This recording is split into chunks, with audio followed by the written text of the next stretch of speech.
What exactly is the debt service coverage ratio, and why is it such an important number for real estate investors and their lenders?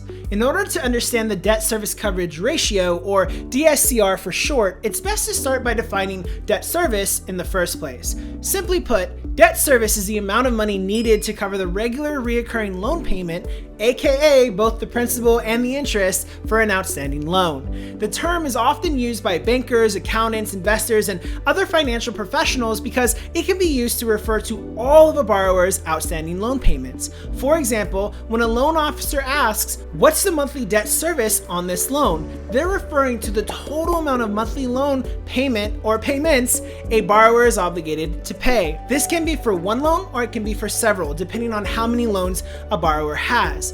Lenders use this number in conjunction with the total income generated by a property, or in the case of financing a personal residence, the net income a borrower makes from their job, to determine the debt service coverage ratio. So what is the debt service coverage ratio? In essence, it's a ratio that compares a loan applicant's net income to their debt service obligation during a set period of time. Here's an example. If a business generates $500,000 in net operating income and the annual debt service is $400,000, the debt service coverage ratio would be 1.25. Again, that's $500,000 in net operating income divided by $400,000 in debt service, and that gets you a 1.25 DSCR. In other words, for every $1 of debt service, the business will have 1.25 available to pay it. To determine the debt service coverage ratio, you're simply dividing the NOI of a specific time period, whether it's a month or a full year, by the debt service amount for that same period of time. Now, you might be asking yourself, what is considered a good DSCR?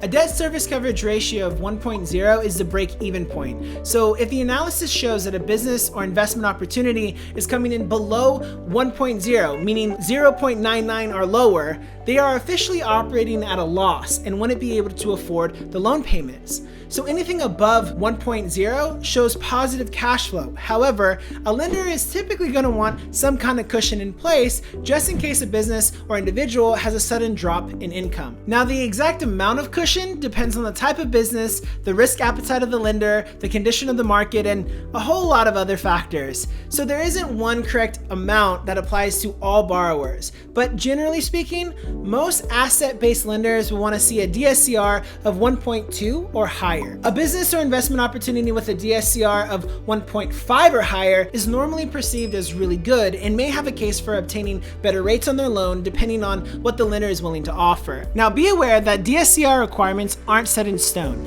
Each lender has its own guidelines on what's acceptable for any given property, industry, and loan type. Ultimately, the debt service coverage ratio is a useful formula that real estate investors can use to compare different properties and see how they fit into their investment strategy and portfolio. If you found this video helpful, then I'll bet you'll like this one in the top right corner as well. Go ahead and click on that video, and I'll see you there.